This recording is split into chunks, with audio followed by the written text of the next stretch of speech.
लोगों के बारे में सोचना ही छोड़ दो, चाहे वह अपने करीबी ही क्यों ना हो। खुद पर ध्यान दो, खुद के ऊपर काम करो, खुद को कैसे बदलना है, इस विषय पर हम आज एक आपको कहानी सुनाएंगे। तो चलिए शुरुआत करते हैं। बहुत समय पहले की बात है। एक बहुत ही बुद्धिमान सन्यासी एक जंगल के पास अपनी कुटिया बनाकर रहा करता था।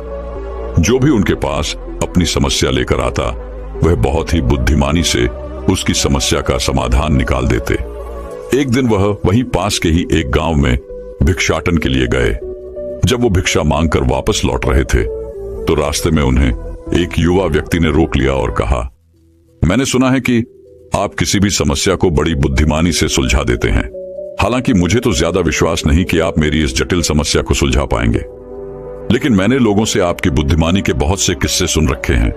इसलिए मैं आपसे एक बात जानना चाहता हूं कि हमें किसी भी काम में असफलता की घबराहट क्यों होती है, और हम अपने किसी भी लक्ष्य को असफलता के घबराहट के बिना कैसे प्राप्त कर सकते हैं। युवा व्यक्ति का यह प्रश्न सुन बौद्ध सन्यासी मुस्कुराए और बोले, मैं तुम्हारे इस प्रश्न का उत्तर जरूर दूंगा, और उसके बाद से तुम्हारी सारी घबराहट भी खत्म हो जाएगी। लेकिन उससे पहले तुम्हें मेरे साथ मेरी कुटिया तक चलना होगा। वह युवा लड़का उस सन्यासी की बुद्धिमत्ता को परखना चाहता था, इसीलिए वह कुटिया तक जाने के लिए तैयार हो गया। इसके बाद वह बौद्ध सन्यासी उस लड़के को अपने जंगल के पास बनी कुटिया में लेकर आए, लेकिन तब तक शाम हो चुकी थी, इसीलिए वह भोजन करके सो गए।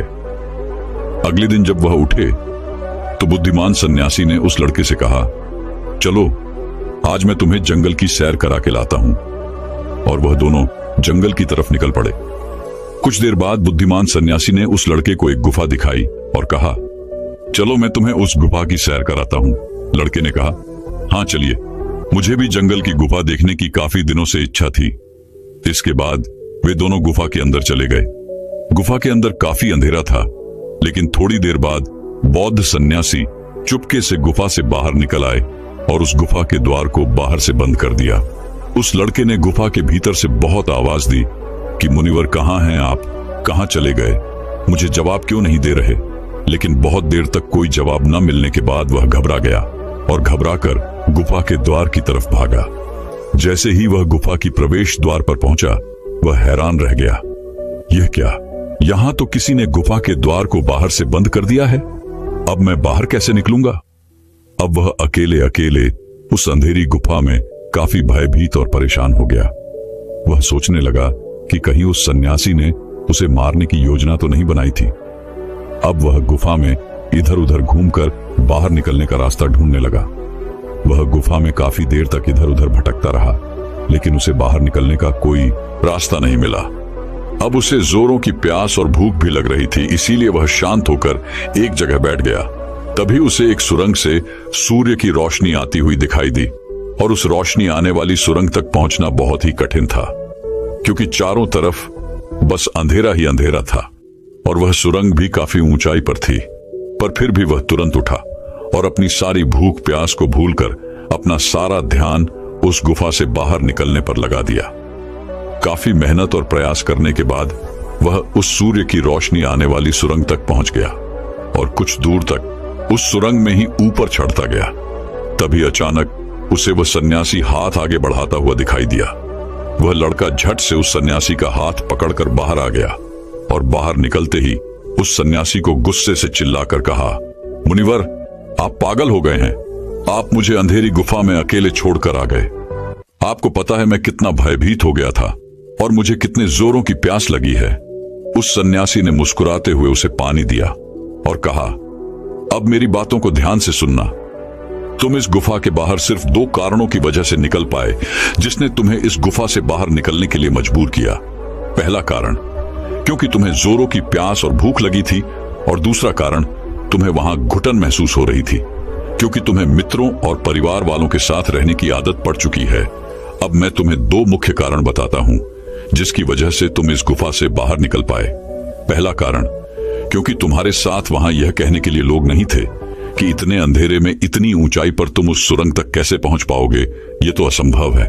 और दूसरा कारण, वहां यह कहने के लिए भी लोग नहीं थे कि चलो कोई दूसरा रास्ता देखते हैं, इससे भी आसान रास्ता मिल जाएगा और हम बहुत आसानी से इसको फिर से बाहर निकल जाएंगे। सफलता प्राप्त करने का नियम भी कुछ ऐसा ही है। यह तो मैंने तुम्हें सफलता कैसे प्राप्त करी इसकी एक छोटी सी दुनिया बनाकर दिखाई है, और वास्तविक दुनिया इससे कहीं अधिक जटिल होती है।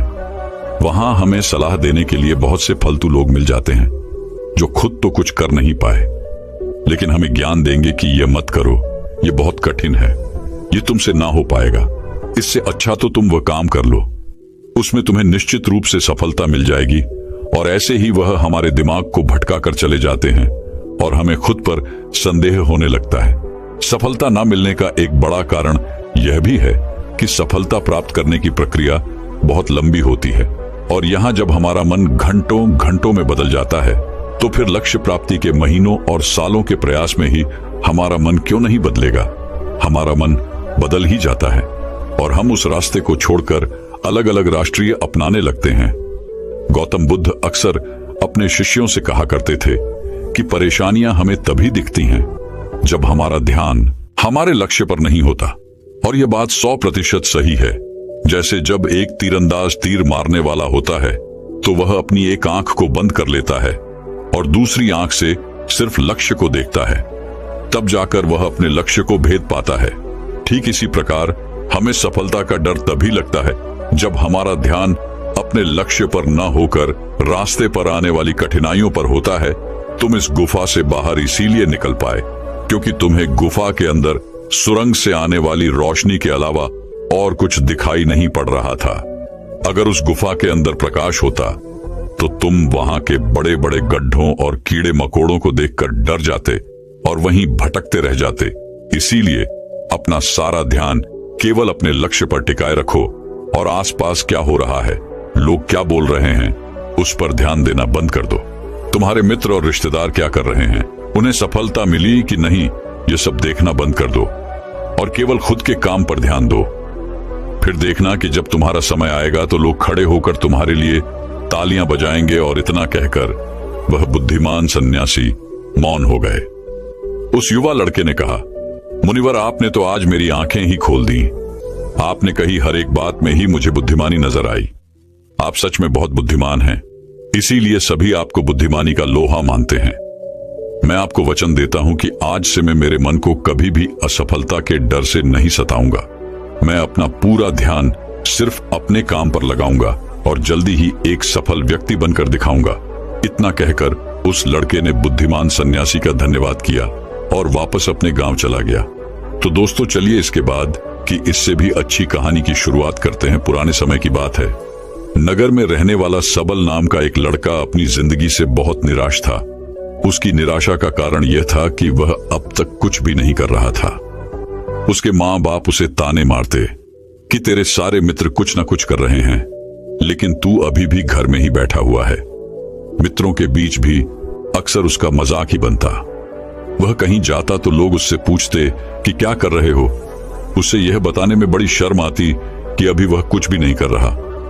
धीरे धीरे उसने रिश्तेदारों के यहां जाना और लोगों से मिलना जुलना कम कर दिया। वह ज्यादातर समय अपने घर में ही बैठा रहता। वह अकेले में रोता, भगवान को कोसता और अपनी किस्मत को दोष देता। अब उसे अपनी जिंदगी बोझ सी लगने लगी थी। कभी कभी वह सोचता कि जब वे कुछ करने के लायक ही नहीं हैं, तो फिर उसके जिंदा रहने का भी क्या फायदा, उसे तो मर जाना चाहिए। एक दिन वह अपने नगर की एक सड़क से गुजर रहा था। तभी उसने देखा कि एक गुरु दुख के ऊपर प्रवचन दे रहे हैं। वह भी वहीं भीड़ में पीछे बैठ गया और गुरु के प्रवचन सुनने लगा। गुरु बोल रहे थे कि दुख एक गुरु की भांति होता है जो हमें जीवन की सच्चाई दिखाता है और हमें सही से जीवन जीने का तरीका सिखाता है।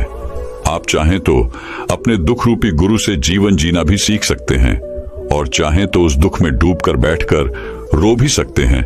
सबल भी गुरु की यह सारी बातें ध्यान से सुन रहा था, लेकिन उसे गुरु की यह बातें सही नहीं लगी। उसने खड़े होकर कहा, दुख कुछ भी सीखा कर नहीं जाता, सिर्फ पीड़ा देकर जाता है। दुख की पीड़ा अनंत होती है। ऐसा लगता है इसके बाद कुछ भी नहीं होने वाला, कुछ भी नहीं मिलने वाला। मृत्यु भी उसके सामने छोटी लगने लगती है। गुरु ने कहा, आखिर क्या दुख है तुम्हें? सबल ने अपना सारा दुख गुरु के समक्ष कह सुनाया और पूछा, क्या आपके पास मेरे इस दुख का कोई समाधान है? गुरु मुस्कुराए और बोले, जिस दिन तुम्हारे पास सच्चा दुख आए उसी दिन मेरे पास लौट कर आना, मैं तुम्हारे दुख का समाधान अवश्य करूंगा। इतना कहकर गुरु वहां से चले गए। सबल ने सोचा, क्या मेरा दुख सच्चा नहीं है? क्या जिस दुख से मैं गुजर रहा हूं वो झूठा है? कोई भी मेरे दुख को नहीं समझ सकता। जब माँ बाप नहीं समझ पाई तो गुरु क्या समझेंगे? अपने दुखों से परेशान होकर सबल ने एक निर्णय लिया कि अब वह कुछ करके दिखाएगा। उसने एक छोटा सा व्यापार शुरू किया, लेकिन उसमें उसे सफलता नहीं मिल रही थी। पर उसके घर वाले खुश थे कि वह कुछ तो प्रयास कर रहा है। वह अपने व्यापार में जुटा रहा और उसे धीरे धीरे सफलता भी मिलने लगी। फिर उसने रफ्तार पकड़ ली और सिर्फ 3 साल के अंदर ही वह एक बड़ा व्यापारी बन गया। अब सबल के चारों तरफ ऐसे बहुत से लोग थे जो उसकी चिंता करते थे, उसे पसंद करते थे, उसके काम की प्रशंसा करते थे। अब उसके घर वाले भी उसकी प्रशंसा करते नहीं थकते थे। दिन प्रतिदिन उसके मित्रों की संख्या बढ़ती जा रही थी। अब वह अपनी जिंदगी से बहुत ही खुश था। उसके कुछ मित्रों ने उसे सलाह दी कि जब तुम बड़े व्यापारी बनकर इतने खुश हो तो सोचो कि अगर तुम इस नगर के, इस राज्य के सबसे बड़े व्यापारी बन जाओ तो तुम्हारे पास कितना सुख होगा, कितने लोग तुमसे जुड़ना चाहेंगे, तुम्हारा कितना नाम फैलेगा, स्वयं राजा भी तुमसे मित्रता करना चाहेंगे और जरूरत पड़ने पर तुमसे ही धन उधार लेंगे। मित्रों की यह बात सबल के मन में घर कर गई। अब उसने और भी धन कमाने का प्रयास शुरू कर दिया, लेकिन उसे यह सब कुछ बहुत ही जल्दी चाहिए था। वह यह सब कुछ प्राप्त करने में अपना ज्यादा समय बर्बाद नहीं करना चाहता था। इसीलिए उसने ऐसे भी कार्य करने शुरू कर दिए जो उचित नहीं थे। उसने बड़ी मात्रा में अपने मित्रों से धन उधार लेना शुरू कर दिया। ज्यादा मुनाफा कमाने के लालच में अपने सामान में मिलावट करने लगा। उसने दूसरे व्यापारियों के खिलाफ षड्यंत्र भी रचे, उन्हें डराया धमकाया। जैसा जैसा उसके मित्र उसे कहते गए वह वही करता गया। वही इन तरीकों से ज्यादा धन तो कमा रहा था, लेकिन अब उसके जीवन में सुकून ही रह गया था। उसके मन की शांति गायब हो गई थी। उसे रातों में नींद नहीं आती थी। वह किसी उधेड़बुन में लगा रहता था। सुख सदन की सारी वस्तुएं होने के बाद भी उसे किसी में सुख नहीं मिल रहा था। एक दिन सबल अपनी गाड़ी में सवार होकर कहीं जा रहा था। तभी रास्ते में उसे गुरु का आश्रम दिखा। वह रुक गया। वह गुरु के पास जाकर बोला, गुरुदेव, आपने कहा था कि जब तुम्हारे जीवन में सच्चा दुख आए तब मेरे पास आना। अब मैं बहुत दुखी हूं। मेरे रातों की नींद गायब हो गई है। मुझे कहीं सुकून नहीं मिल रहा। इस तरीके से सबल ने अपनी सारी समस्या गुरु के सामने कह सुनाई। गुरु ने कहा, जब तुम मुझसे पहली बार मिले थे तब भी तुम किसी दुख में थे। तुमने उस दुख से क्या सीखा? सबल ने कहा, मैंने सीखा कि सिर्फ सोचने और चिंता करने से कुछ नहीं होता। अपनी सोच को सच करने के लिए कर्म करना पड़ता है, और सिर्फ कर्म करने से भी कुछ नहीं होता। अपने कर्म को अंतिम पड़ाव तक ले जाना भी आवश्यक होता है। चाहे रास्ते में कितनी ही मुश्किलें आए, मन कितना ही निराश हो, कितना ही लगे कि अब आगे कुछ भी नहीं होने वाला, तब भी यह मानकर चलो कि मैं जो भी कर रहा हूं उसमें सफल अवश्य होऊंगा। लोग सिर्फ सफल व्यक्ति को ही सम्मान देते हैं। फिर चाहे कोई कितना ही अच्छा क्यों ना हो, वह लोगों की नजरों में बोझ ही होता है। यह सब सुन गुरु मुस्कुराए और बोले, यह असली दुख नहीं है। जब तुम्हारे जीवन में असली दुख आए तब मेरे पास आना, मैं उसका समाधान अवश्य करूंगा। सबल ने जाते समय गुरु को सोने के सिक्कों से भरा एक घड़ा भेंट किया। घड़ा देखकर गुरु ने कहा, यह मेरे किसी काम का नहीं, इसे उस पेड़ के नीचे गड्ढा खोद कर दफना दो। सबल ने गुरु के कहे अनुसार घड़े को पेड़ के नीचे दफना दिया और वहां से चला गया।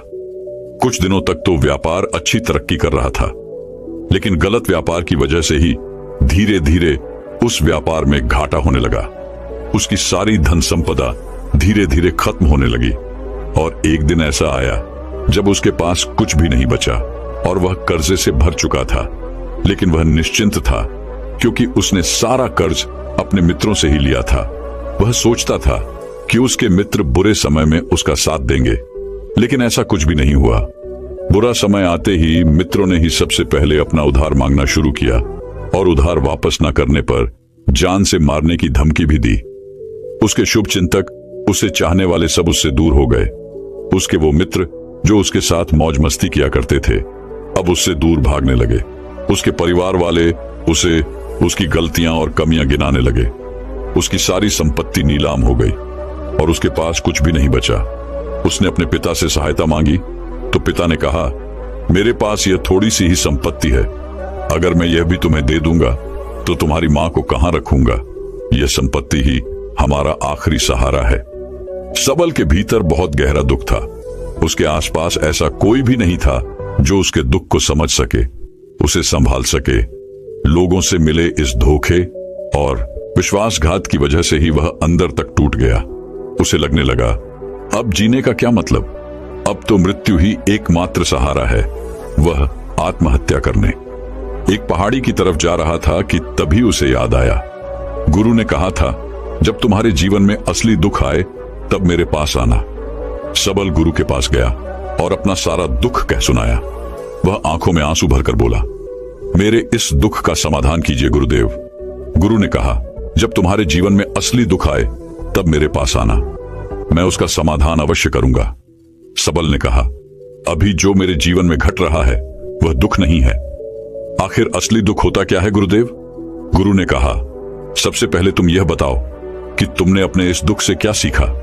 सबल ने कहा, मैंने सीखा कि जो लोग हमारी सफलता, हमारी तरक्की की वजह से हमारे जीवन में आए हैं वह हमें धोखा अवश्य देंगे, क्योंकि वह बुरे समय में हमारे साथ खड़े नहीं होंगे। वह केवल अच्छे समय में हमारा फायदा उठाएंगे और बुरे समय में छोड़कर चले जाएंगे। भरोसा केवल उन्हीं लोगों पर करना चाहिए जो हमारे बुरे समय में, असफलता के समय में हमारे साथ खड़े रहते हैं। लेकिन ऐसे लोग बहुत ही कम होते हैं, पर जिसके पास होते हैं उन्हें उनकी कद्र करनी चाहिए, उनका अपमान नहीं करना चाहिए। मैंने यह भी सीखा कि कभी किसी के खिलाफ षड्यंत्र नहीं करना चाहिए। ईमानदारी और धैर्य के साथ अपना काम करना चाहिए और कभी लालच नहीं करनी चाहिए। अपना सारा दुख और अनुभव बताने के बाद सबल आंखों में आंसू भरकर गुरु के सामने बैठा रहा।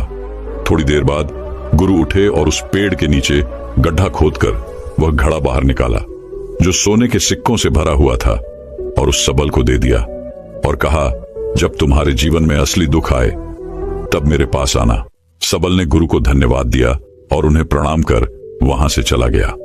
उसने उस घड़े से एक छोटा व्यापार शुरू किया और वह एक छोटा व्यापारी बनकर भी खुश था। उसने पूरी लगन और ईमानदारी से व्यापार किया। देखते ही देखते वह अपने नगर का फिर एक बड़ा व्यापारी बन गया। उसका जीवन खुशियों और सुविधाओं से भर गया। लेकिन कोई कितना भी अच्छा हो, कितना भी अच्छा काम करे, दान करे, लोगों की मदद करे, लेकिन जीवन में दुख तो आता ही है। तो सबल के जीवन में भी दुख आया। उसके माता पिता एक ही दिन में मृत्यु को प्राप्त हो गए। सबल अपने माता पिता से बहुत प्रेम करता था, इसलिए उसे उनकी मृत्यु से बहुत गहरा आघात पहुंचा। वह उन दोनों के पार्थिव शरीर को शमशान घाट ले गया, जहां उनकी अंतिम क्रिया की गई। वहां उसने अपने माता पिता के शरीर को जलते हुए देखा तो उसका मन बेचैन हो गया। उसके अंदर बहुत से प्रश्न उठने लगे। वह घर वापस आया तो उसने अपने माता पिता के घर और संपत्ति को देखा जिसके लिए उसके पिता हमेशा लड़ते रहते थे। आज वो लावारिस पड़ी है। आज उसकी देखरेख करने वाली, उसके लिए लड़ने वाली इस दुनिया से ही चले गए। उसके पिता ने जो भी कमाया था, जो भी बनाया था, वह सब यही रह गया था। एक दिन पहले तक किसी से भी अपनी संपत्ति के लिए लड़ जाने वाले उसके पिता आज खुद इस दुनिया से अलविदा हो गए थे। उसका मन इसी तरह के अनेक विचारों के बवंडर में फंसा हुआ था। उसे अंदर से अकेलापन और डर महसूस हो रहा था। उसे कुछ खालीपन सा महसूस हो रहा था।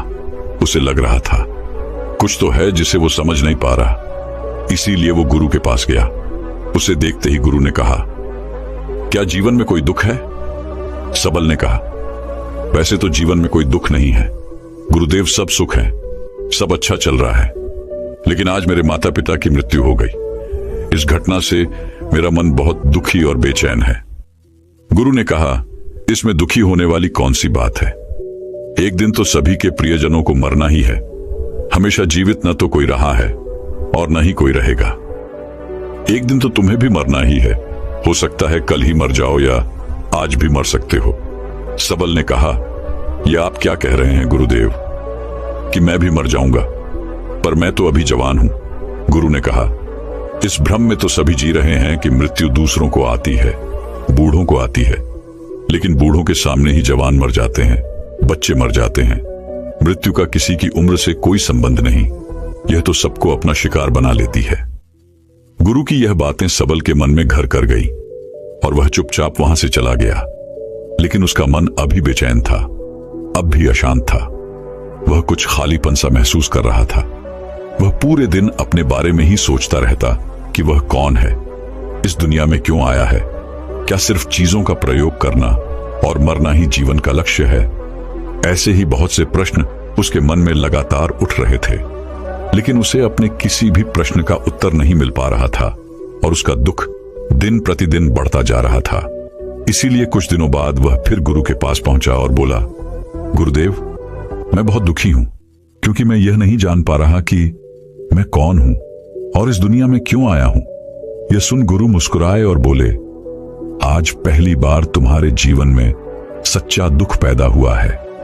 वास्तव में यही है जो दुख कहलाने के लायक है, कि हमें पता नहीं कि हम कौन हैं, क्यों आए हैं, क्या करना है, कैसे करना है। सबल ने कहा, गुरुदेव, मेरे इस दुख का समाधान कीजिए। गुरु ने कहा, हम सभी इंसान जीवन भर क्या इकट्ठा करते रहते हैं। सबल ने कहा, हम सभी इंसान जीवन भर धन, संपत्ति, मान सम्मान, परिवार, मित्र, पद प्रतिष्ठा इत्यादि इकट्ठा करते रहते हैं। गुरु ने कहा, क्या इन इकट्ठा की हुई सभी चीजों में से एक भी चीज हम अपने साथ ले जा सकते हैं? सबल ने कहा, नहीं गुरुदेव, इनमें से कुछ भी साथ नहीं जाता। मेरे माता पिता के साथ भी कुछ नहीं गया, सब तो यही छूट गया, घर, परिवार, संपत्ति, सब कुछ। गुरु ने कहा, अब मेरी बातों को ध्यान से सुनना। इस दुनिया में हमें जो इकट्ठा करना चाहिए वो तो हम कभी इकट्ठा करते ही नहीं। चीजें हमारे सामने ही होती हैं, लेकिन हम उन्हें देखने का प्रयास ही नहीं करते। इस दुनिया में हमें जिस चीज को इकट्ठा करना है वह हम खुद हैं। हमें खुद को ही इकट्ठा करना है ताकि जब मृत्यु हो तो हम एक हो सके और स्वयं को पहचान सके। हम भीतर से बटे हुए हैं, प्रेम में, नफरत में, क्रोध में, जलन में, क्रूरता में, धन में, संपत्ति में, पद में, प्रतिष्ठा में, मान में, पहचान में, धर्म में, जाति में। ऐसे ही सैकड़ों हजारों चीजों और वासनाओं में हम बटे हुए हैं। हम टुकड़ों में जीवन जी रहे हैं। इस बंटवारे की वजह से हमारी चेतना कभी एक नहीं हो पाती।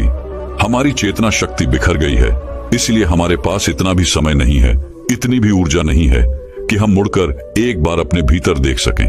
वास्तव में जिस धन की कमी, सुविधाओं की कमी, मान सम्मान की कमी को लोग दुख समझते हैं और जीवन भर उसे दुख दुख बोलकर रोते रहते हैं और उनका समाधान खोजने का प्रयास करते रहते हैं, उन्हें उसका समाधान कभी मिलेगा ही नहीं, क्योंकि जिन्हें लोग दुख कहते हैं वो असली दुख है ही नहीं। वो तो सिर्फ इंसान की चाहत है, उसकी इच्छा है, जिसकी पूर्ति कभी नहीं की जा सकती। इसीलिए यहां व्यक्ति को ऐसे दुखों का कभी समाधान मिला ही नहीं।